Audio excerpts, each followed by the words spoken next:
Déjeme enlazarme en estos momentos vía Skype con un amigo de la casa, escritor, periodista, autor de García Luna, El Señor de la Muerte. Es Paco Cruz, colaborador también de este espacio libre como el viento. Paco, te saludo con mucho gusto. ¿Cómo te va? Buenas tardes ya. Vicente, ¿cómo estás? Buenas tardes, con un buen de noticias, ¿no? Sí, y de hecho déjame iniciar preguntándote, ¿qué te parece esto que a mí me sorprendió y que, para serte sincero, me deja un tanto molesto?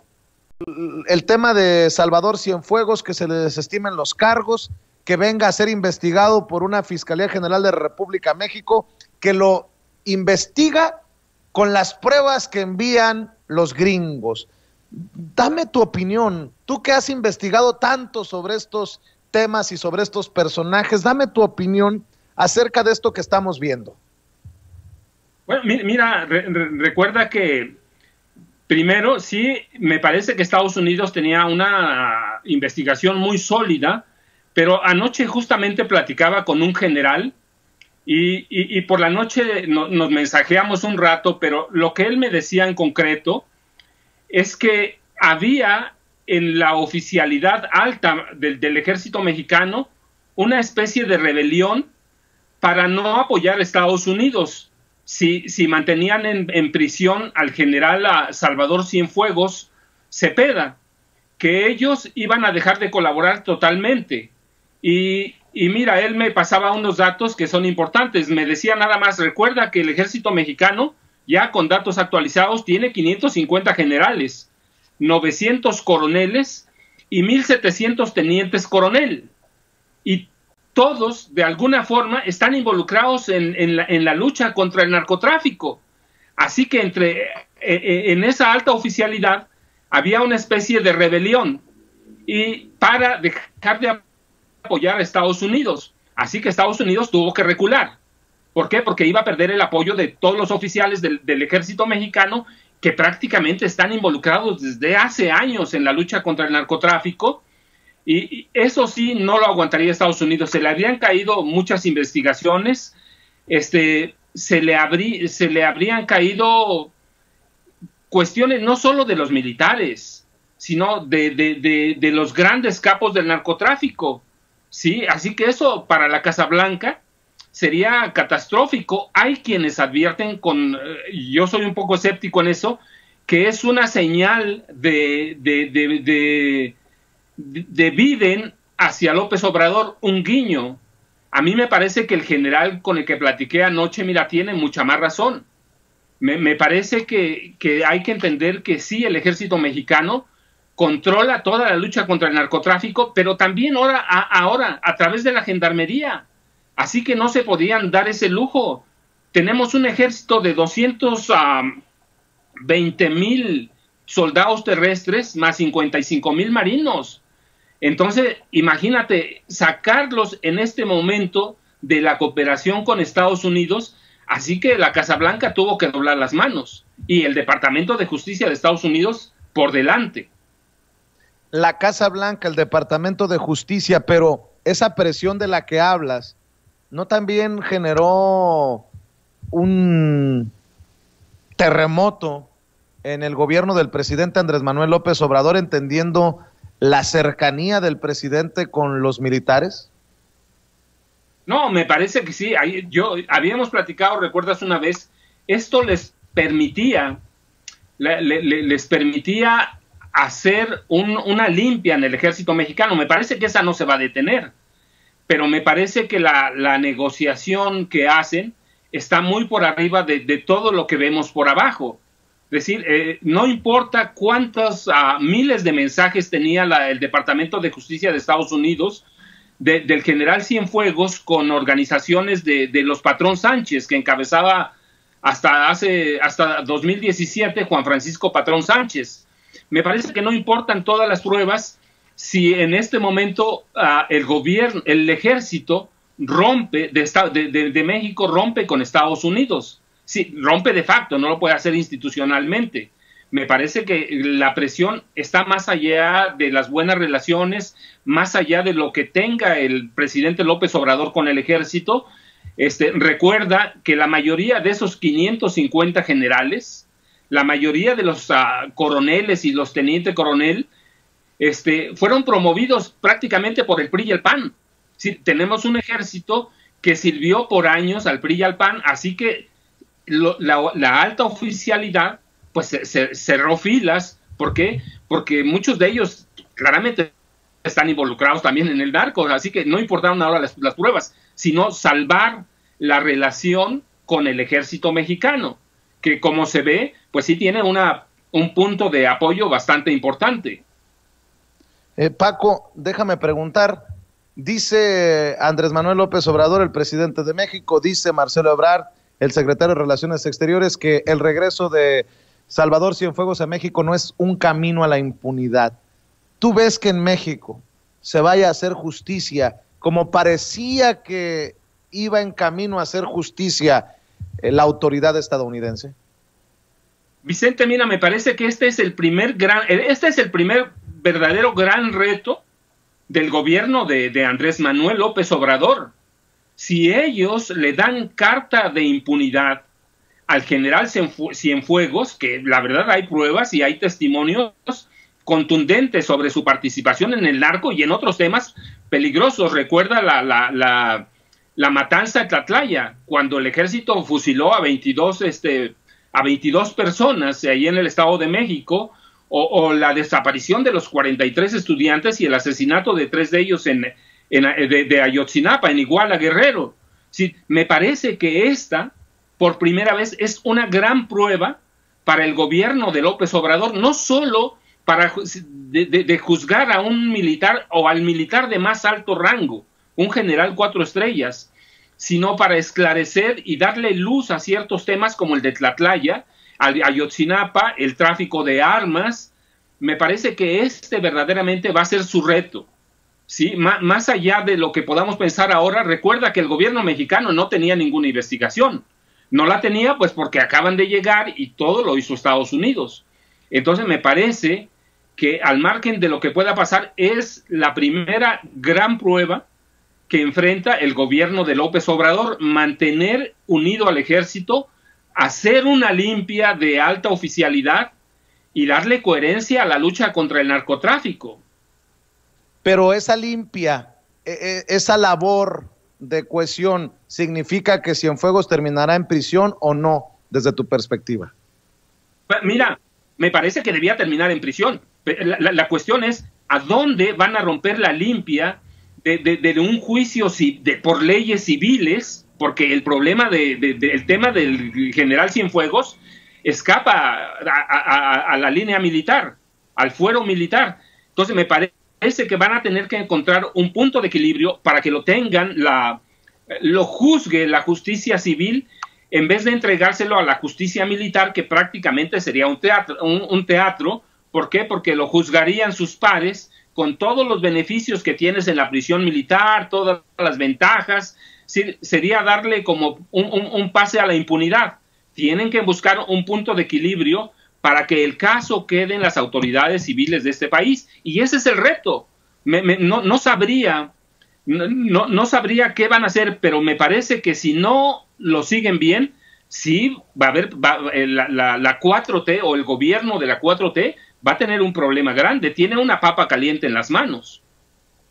Francisco, hablando de papas calientes, ahora que emitieron la orden de captura, la orden de aprehensión contra el exgobernador priista de Nayarit, Roberto Sandoval, ¿podríamos hablar de una generación de gobernadores ladrones, delincuentes ligados a la delincuencia organizada, al narcotráfico? Te digo porque muchos de esos son los que nos promovieron como los del nuevo PRI. Y resultó que el nuevo PRI salió igual o peor de podrido que los dinosaurios. Y te hablo de César Duarte, de Javier Duarte, de Roberto Borge, de Sandoval. Dame tu opinión, Paco.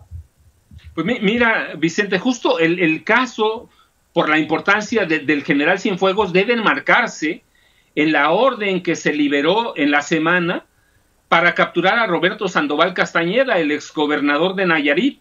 Sí, un personaje ligado al cártel de Jalisco Nueva Generación desde 2008, y bajo sólidas sospechas de sustraer como sinónimo de robar recursos públicos, de entender la magnitud que alcanzó ese saqueo y la pillería en el gobierno de Peña Nieto. En ese contexto debe entenderse la negociación del general Cienfuegos, ¿no?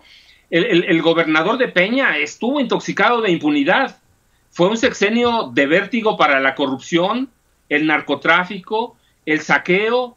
Y sí, tienes tu razón en nombrar todos esos gobernadores: Javier Duarte de Ochoa, César Duarte Jaques, Mario Anguiano Moreno de Colima, Roberto Borges Angulo y Tomás Yarrington Rubalcaba. Hay algunos otros sospechosos de apropiarse del dinero público, como Rodrigo Medina de la Cruz o Rubén Moreira Valdés de Coahuila. Pero la punta es que todos ellos colaboraron para la campaña de Enrique Peña Nieto, la campaña presidencial.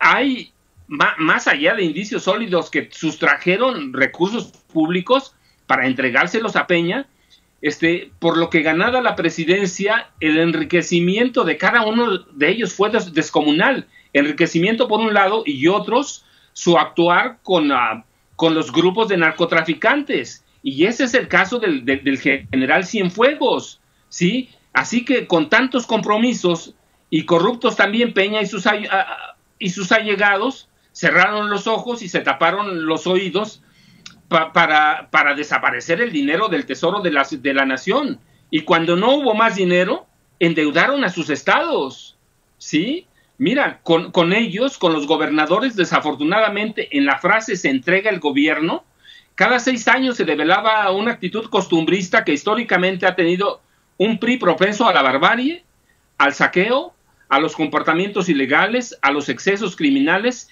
y a las corruptelas no menos escandalosas. Los priistas, incluido el ejército o la alta oficialidad, vieron en la política como un sinónimo de corrupción y por lo tanto una oportunidad para robar. Así debe entenderse la negociación del caso del general Cienfuegos y la liberación de la orden para capturar a Roberto Sandoval.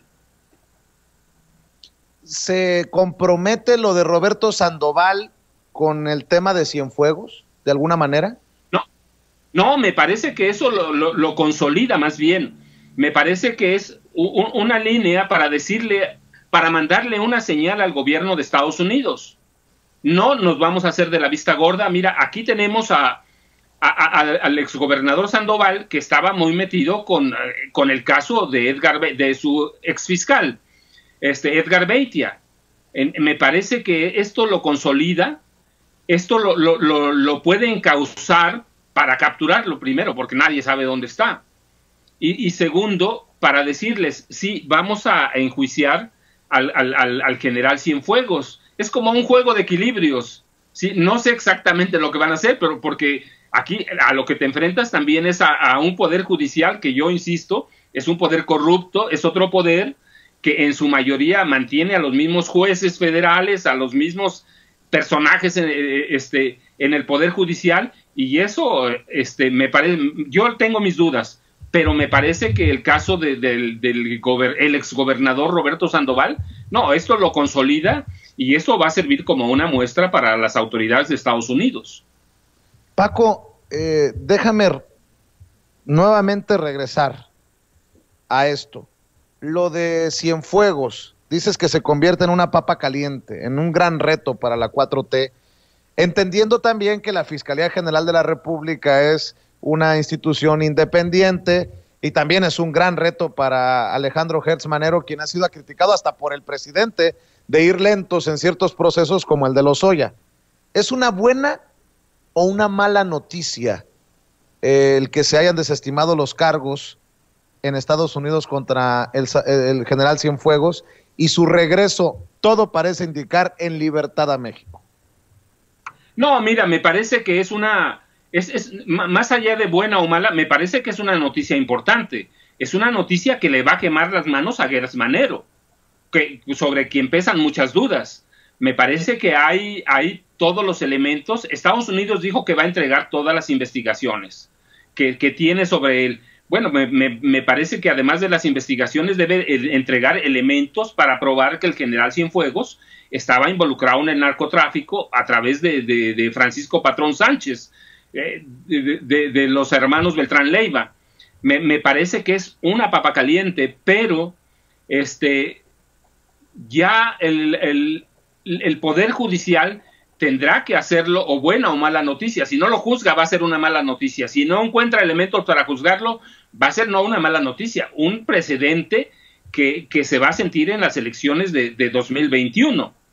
Me parece que tienen que llevarlo con toda la presión que pueda ejercer el Poder Ejecutivo hasta donde se lo permitan. Me parece que sí es una buena noticia, pero que se puede convertir en una muy mala noticia. Ahora, esto también me parece que esto les va a meter un poco de presión sobre cómo se ven las cosas hacia el lado de Enrique Peña Nieto. Sí, ya urge verdaderamente que lo investiguen, que lo capturen, pero no solo a él, Peña es un engranaje, están Luis Videgaray, Erwin Lino Zárate, que fue su secretario particular, Jorge Corona Méndez, que fue secretario auxiliar de Enrique Peña Nieto, y que todos ellos estaban involucrados en corrupción y en problemas de narco. Me parece, te digo, que es una buena noticia que se puede hacer muy mala para el 2021. Déjame cerrar preguntando tu opinión acerca de este planteamiento. Leo primero a Epigmenio Ibarra, que dice: qué bueno que con el regreso de Cienfuegos a México se refrende la confianza que se tiene a nuestras instituciones y a la garantía de que no habrá impunidad. Qué bueno también para que se juzgue al general por la letalidad criminal de sus tropas en Tlatlaya y Ayotzinapa. Pero estamos hablando de una confianza política, una confianza de Estados Unidos a México. ¿Qué me dices del nivel de desconfianza que ha mostrado el mexicano de a pie en la justicia mexicana, precisamente, Paco? También será una papa caliente en ese sentido para el gobierno del presidente Andrés Manuel López Obrador. Y digo el gobierno porque la negociación no fue exclusiva de la Fiscalía General de la República. Obviamente estuvo involucrado un colaborador tan cercano como el secretario de Relaciones Exteriores, Marcelo Ebrard, para Andrés Manuel López Obrador, Francisco. Mira, yo no lo veo como un símbolo o un signo de confianza hacia López Obrador, verdaderamente no lo veo así. Me parece más que pudo la presión de los militares. Sí, yo no lo veo como un símbolo de confianza en las instituciones. Puede convertirse, y el gobierno puede enviar señales, el gobierno mexicano puede enviar señales de que hay confianza, de que se va a hacer justicia, pero no me parece hasta este momento que hay elementos para decir que hay confianza en el gobierno mexicano. Me parece que Estados Unidos cedió. ¿Por qué? Porque no quiere meterse en problemas con el ejército mexicano. Eso sí, sería muy grave. Es el principal, México, o la frontera México-Estados Unidos, es el principal paso de drogas. Pelearte con el ejército es decirle a los narcotraficantes: adelante, adelante. La Guardia Nacional apenas está en formación, todavía no carbura como debe ser. Entonces me parece que no es confianza en el gobierno de Andrés Manuel López Obrador, aunque me gustaría verlo así, pero no, yo siempre lo veo del otro lado, porque además, bueno, anoche platiqué con un general, pero platiqué con un par de militares en la mañana, y me decían ellos, bueno, pues más que un símbolo de confianza, es la presión de quitar a los militares de la lucha contra el narcotráfico en este momento. Ni Estados Unidos ni México se pueden dar ese lujo. Sería un lujo quitar a los militares cuando no tenemos todavía una Guardia Nacional en formación y cuando las policías de los estados están inmersas en la corrupción y en el narcotráfico. Francisco Cruz, cerremos invitando a la gente no solamente para que compre García Luna, el Señor de la Muerte, sino que te apoye, que haga chonchas esas cuentas en redes sociales en donde te expresas, en donde compartes también tus puntos de vista. Francisco Cruz Jiménez en Facebook y @Paco Cruz Jiménez en Twitter, Vicente, y ahí estamos. Yo agradecido con tu generosidad y por apoyar este espacio libre como el viento, con tu conocimiento de estos casos y la información que manejas. Te mando un abrazo, Paco. Buenas tardes. Vicente, un abrazo. Saludos por allá a todos. Gracias. Gracias.